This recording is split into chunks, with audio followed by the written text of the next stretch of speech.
Hola lectores y lectoras, soy David Mainar y me dedico a dibujar cuentos y muchos de los libros que tenéis en la escuela. Y hoy os quiero presentar el último proyecto en el que he colaborado, El bosque circular.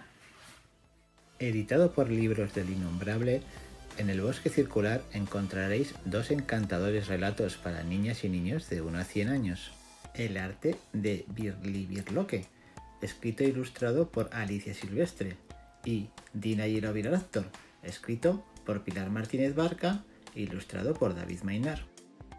El bosque circular es un viaje real e imaginario a través de bosques mágicos, un país amarillo, paisajes del Jurásico y juegos de la Play, el pasado y el presente, la magia, el engaño, el sueño y el juego.